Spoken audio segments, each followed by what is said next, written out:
On va maintenant parler de votre album qui s'appelle Multitude et vous y avez mis des influences des 5 continents. Vous avez utilisé des instruments, des rythmes sud-américains, asiatiques, africains. Est-ce que c'est un hommage un peu à la culture globe-trotter transmise par votre maman? On sait qu'elle vous a beaucoup fait voyager. Elle nous a fait beaucoup voyager en sac à dos et d'ailleurs, oui, non, on a voyagé au Mali, on a voyagé au Mexique.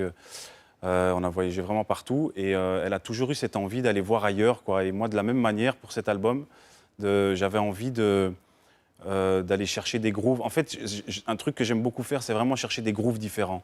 On va prendre un violon chinois qu'on appelle les rues. Un clavecin. Un clavecin mélangé avec du baile funk brésilien. Et moi, c'est ça que j'adore faire, en fait, c'est mélanger des choses. En fait, l'idée, c'était vraiment de prendre des inspirations de partout, mais sans pouvoir pointer un pays du doigt. Parce que j'avais pas envie d'avoir un morceau bolivien, un morceau congolais, un morceau rwandais. J'avais vraiment envie de mélanger tout plein de choses. D'où le titre Multitude. Exactement. Vous êtes multiples. Voilà. Je pense qu'on l'est tous. On est tous multiples. On est plein de personnages différents. On a plein de personnalités différentes et on n'est pas résumé à un carcan, à une case. Alors justement, si vos chansons ont un tel succès, c'est sans doute parce qu'elles nous interpellent tous. Vous mettez en musique nos travers, nos contradictions, et je dois dire que c'est toujours assez sans concession. Vous n'êtes pas tendre, ni avec vous, ni avec nous. Non, c'est vrai. Mais ouais, c'est ma façon à moi de... C'est comme ça que je vois la musique. C'est vrai qu'on définit souvent ma musique comme...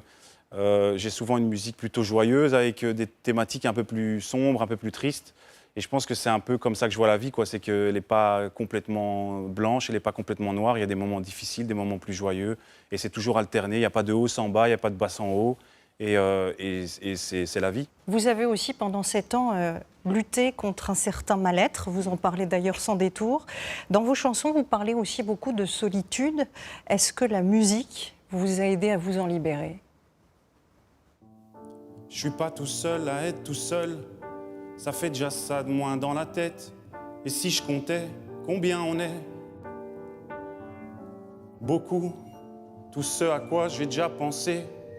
Dire que plein d'autres y ont déjà pensé. Mais malgré tout, je me sens tout seul. Du coup, j'ai parfois eu des pensées suicidaires et j'en suis peu fier. On croit parfois que c'est la seule manière de les faire taire. Ces pensées qui me font vivre un enfer. Ces pensées qui me font vivre un enfer.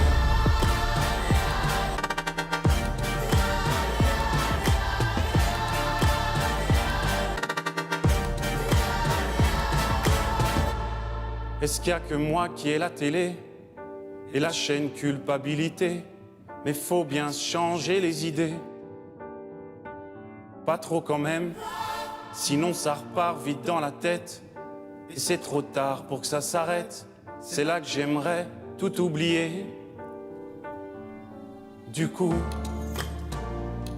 oui, j'ai parfois eu des pensées suicidaires et j'en suis peu fier.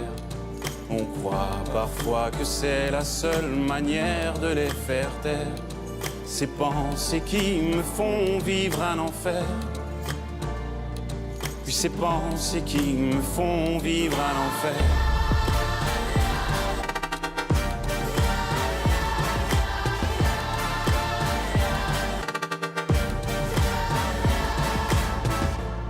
Tu sais, j'ai mûrement réfléchi.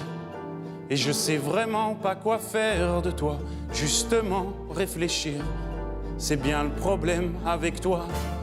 Tu sais, j'ai mûrement réfléchi. Et je sais vraiment pas quoi faire de toi. Justement, réfléchir, c'est bien le problème avec toi.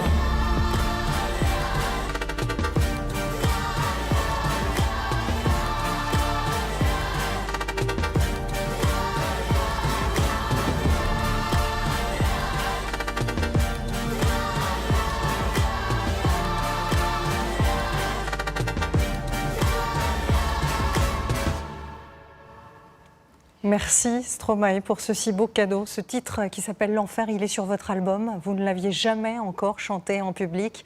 Merci infiniment pour votre sincérité. Merci à vous pour votre accueil.